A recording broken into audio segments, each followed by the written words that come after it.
There's this moment at the Oscars, right before La La Land was mistakenly awarded Best Picture, where you can really tell that whatever Warren Beatty is looking at doesn't make sense. For Best Picture. He knew something was wrong, but he wasn't sure. But here's an idea. What if better typography could have prevented this whole snafu? Let's walk through what that could have looked like. Moonlight. We know from this shot that the announcement card looks something like this. The card is serving two purposes. On one hand, it's a beautiful souvenir for the winner, and on the other hand, it's a cue card for a very high-pressure public presentation. So how do you make this easier to read in front of 30 million live viewers? Well, let's look at how the card compares to the line that the announcer has to say. We read things from top to bottom, but at the top is Oscars. That's not useful information for the people on stage at the Oscars. That's like a few milliseconds of extra time that those presenters have to go through to, when they're presenting, they have to go through all this information. That's Benjamin Bannister. He's a graphic designer who put together an alternate design for the announcement card.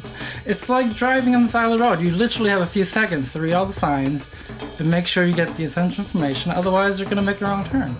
Best Actress should be the first thing on the page. Make it a little easier to read, and now the presenters have a clear sign that they've got the wrong card.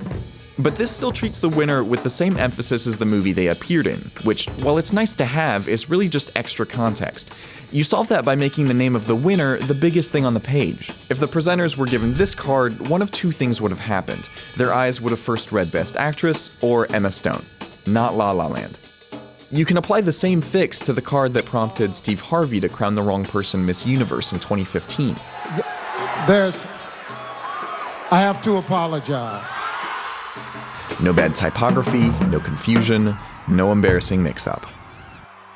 The consequences of bad graphic design extend far beyond award shows. In the fall of 2000, the supervisor of elections for Palm Beach County, Florida, was tasked with designing a ballot with more candidates than could fit on a single column.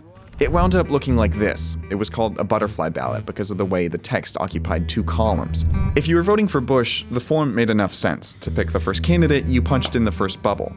But then, to vote for the second candidate on the list, Al Gore, you had to punch in the third bubble. See the problem? The Palm Beach Post estimated that over 2,800 Gore voters accidentally voted for Pat Buchanan. A number of voters here in Palm Beach County have filed lawsuits asking for a new election because they claim that they either voted for the wrong candidate or double punched their ballots because of confusion over the ballot design. Bush won Florida by a margin of 537 votes. Better typography here arguably could have changed U.S. history. Graphic designer Michael Beirut put together this version of what that ballot could have looked like. It uses the same format, but consolidates information horizontally so that you can fit all the same candidate names in the same amount of space. Instead of there being two conflicting visual paths to follow, there's just one. There's also a lesson here for public health. When it comes to health, there's probably no single piece of household typographic design that's as common as this one, the orange prescription bottle. These have been around since just after World War II, and they haven't changed much, apart from the addition of a child safety cap in the 1970s, but they are not the easiest things to read. Just look at how information is prioritized here. The pharmacy branding is often the first and biggest thing on the label, which is fairly unimportant information for the user. The rest of the text on the label is small, and it's all the same size and weight. Even these confusing numbers, which the user doesn't need at all, get the same amount of emphasis as everything else.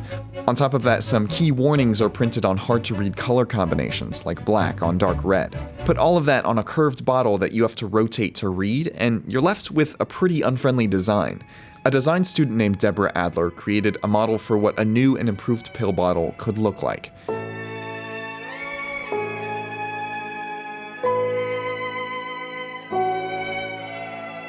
She called it Clear RX. She was inspired after her grandmother took her grandfather's medicine by accident. And that's a common problem. Experts estimate that there are 500,000 cases per year in the US of people misreading prescription bottle instructions. In Adler's design, the branding moves to the bottom, and the most important information for the user is big at the top. Adler also included color-coded rings so that the packaging clearly distinguishes between users, not just between medications. The extra surface area on the back allows for space to be dedicated to warnings for the user.